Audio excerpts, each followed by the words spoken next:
What's up, everybody, man? Here we go. I promised it. You asked for it. You tuned in. Big Lance off the yard, man. And finally, without further ado, got the homie. We got Josh, federal inmate, good dude, all around awesome cracker. But we're going to tell you a little bit about his story, man, from, what transpired, what happened, where did we go, how long we did, and just basically the journey, man, the journey to where you're at today. So, without further ado, man, tell people your name, brother. What's up, fellas, ladies? My name's Josh. Some of y'all know me, some of y'all don't. Me and Lance, we've been doing this thing for a little while. I apologize. A lot of y'all haven't seen me in a long time. You know what I mean? I'm kind of on the side. I let my boy, he's a little bit better speaker than I am and stuff. I get a little emotional sometimes. But yeah, like I said, my name is Josh. I did 12 years total. Did 120 months in the feds. Did 26 months in the state after that. Got bounced all around, man. I was a youngster. Went to prison when I was 18, first time. Gave me 15 years. So, of course, 18-year-old, they put you in the jungle. You gotta get in where you fit in. Luckily, when I first got down, I fell in with a couple older cats, man. A couple good gentlemen that showed me both sides. They showed me the good and the ugly. So I was able to use my brain and basically just build myself up to where I could see everything from both sides. You know what I mean? They allowed me the safety and security to learn without necessarily having to demonstrate. So in the feds, I finished up in Florence ADX. Like I said, I got clicked up with some dudes that some of y'all know me on here, but it ended up put in some work, ended up having to just leave my family, no contact, no mail for 7 years. I mean, if some of y'all know what Florence ADX is, that's underground. You know what I mean? I used to talk through the vent to Larry Hoover, Unabomber, stuff like that. You know what I mean? Real quick, is it true that the showers are inside the cells in that facility? No, not in the ADX. In the ADX, you're in a box, you're underground, you're in a cell. They've got the UV lights so that you get your vitamin B or D, I forget which one it is. Everything's on a bicycle chain. Your food cart, your shower, whatever. You've got 2 doors, you've got a separate sally port for each cell. When the light comes on, first door opens. The food cart comes on a track, stops at your door. Your bean slot opens. You've got 30 seconds to get your tray, or that slot's shutting on you and it's going to the next one. Same thing with the shower. The shower's on the same track. It stops, lets you know it's there.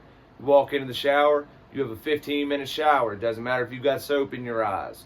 You cannot buck. If you buck, they've got a little nozzle. It's got OC gas in it, so you get another little shower. It goes on down the line. Wow, man, that's fucking crazy. Yep, TV in the wall behind 4-inch plexiglass. You got to hit the intercom if you want to read your mail. It actually helped me because it was at the end of my bid. When I first got down, 15 years to an 18-year-old ain't never been in prison, man. I mean, that's a dangerous situation. So how's that feel? Like, people, they always ask questions like that. Like, to an 18-year-old kid, that's about when I fell the first time. I did a 5-year sentence on my first one. So in the state, we did 4 years and 2 months on 5 because we do 85% of our time in the Virginia state. It's changed now, though. They give you 65% now. You get an extra 10 days a year. Look on Felons Embracing Freedom. I put up a post on there, man. There it is. Yep. So, at 18 years old, they just gave you almost your life that you've already lived. Yes. Incarcerated. Yes. So what does that feel like, man? What's that feeling,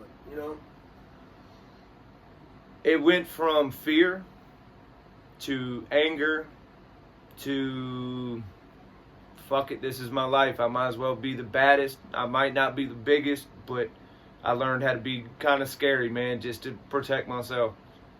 And, I mean, 18-year-old kids, whether it's now or then, I mean, you're still learning, man. You need to still be in school, man. I mean, I learned my life how to carry myself now from prison, which is one of the hardest things that myself and my family have been dealing with since I've been out, is because I still have that mentality. I still have that shot collar, no bullshit, you better listen to me. I'm going to try to talk to you, but I'm going to tell you eventually. And I'm still trying to, you know what I mean? I guess you could call it PTSD. You know, like I said, when I first fell, luckily I had some guys that had been in the system, some Dixie Mafia cats that, you know, looked out for me, that actually cared about me and not just me being in the car, me being an extra body, an extra piece of cannon fodder. They actually cared. They wanted me to use my brain instead of my hands, instead of, you know, a knife. So I feel lucky for that. That helped me a little bit, but it also kind of opened the doors to me getting drunk with power, which ended up me getting bounced around. You know, I did 4 years in Texas till the warden got me off of there because he said I was circumventing security, because he said I had, you know, there's no reason that an inmate should have as much power as the warden. It actually made sense in the beginning because I thought this was going to be my life. I never thought that I was going to get out. I never thought. They sent me to USP Big Sandy, first thing smoking. And any of y'all that know, any of y'all been to Big Sandy, it's gladiator school, man. They don't care how old you are. They don't care. It's everybody puts in work. If you don't put in work, you probably ain't leaving. So one thing you just said that a lot of people, man, don't realize. When you go to prison as a youngster, and there are so many what we call old heads, old timers, which I guess we are now. Yeah. Hey. Hi guys. It's not a rare occasion that these old timers are gonna pull up on the youngsters and be like, "Hey, listen, I'm gonna extend the olive branch. I'm gonna show you how to do time the right way. You know, because there's a right way and a wrong way. You can do your time, or your time can do you." And you see a lot of these guys get on these channels and they glorify this shit. Oh, I was poking fools up, or I was doing this, or I was doing that. But it's the guy that went to prison and got a trade. It's the guy that took some form of positive knowledge from doing that time that did his time. Otherwise, the time did him. You know, and some of us that did occur throughout our bid, but you can't change it. If you're in the middle of a sentence and you've been kind of, you know, doing the roller coaster, the politics, the up and down, the in the yard, worrying about who's doing what, trying to be in the mix, there can come a point in time in your sentence where you can make that change and begin to do your time the right way. You know, and a lot of us did that, and I think that's why a lot of us are successful on the street. So, did 120 months federal, and you know, we don't do a lot of gossip on here. We try not to tell a lot of things because there might be open cases on people, and we definitely don't say names. After that, you went to the state, finished that up, and you know, towards the end of your sentence, how did you start to feel, man? Was it like anxiety? Was it? Oh, I was scared to death. Yeah. I'm not even gonna lie. When I got out of the feds, I was in Colorado, in Florence, Colorado. I had 2 Virginia gang lieutenants and a sergeant come pick me up, drive me to Denver. We took a plane ride from Denver to Atlanta, then from Atlanta to Virginia. When I touched down in Powhatan, it was such a clusterfuck. If any of y'all have ever been through Powhatan receiving, it is literally levels 1 through 5 in the same 3-tier dorm. Now, to some of y'all hear this and y'all are like, oh, okay, whatever. Listen, I have seen dudes have 45-day sentences that get put in a cell in receiving with a guy who's looking at 3 life sentences, get thrown off a 3rd tier just for farting in his sleep. And in reality, that's all receivers. And the irresponsible thing about receiving is that they do that. It's cattle, man. It's cattle. They're pushing you through. You're a number. Yeah. 3341183. That's my livestock number right there. That was my, you know what I mean? You might have DUIs and get put in there with Jesse Matthews. With dudes like me that have just done 10 years and some killer joints and put in work and are just frustrated as fuck. You know, I lost a lot of family members. I lost a lot of people while I was locked up that I should have been responsible enough to do my time the right way, so I didn't keep losing time. Like, you know, like Lance said, federal, you get 85%. I did day for day on 10 years because I didn't, you know, you couldn't tell me nothing. As a matter of fact, if you didn't listen to what I told you, hey, I'm under investigation because your ass is beat up in the hospital and I'm down the road. You know what I mean? So it's a catch-22, man. And when I went to state, when I went into receiving, my name got there before I did, so I was okay. But the feds and the state are a totally different beast. The feds, very political, very hands-off. You know, car takes care of car, race takes care of race. There's hands-off policies unless it's absolutely necessary. In the state, it's the fucking Wild West. Yeah. You can do whatever, clicked up, not clicked up, whatever, and you deal with it as it goes along.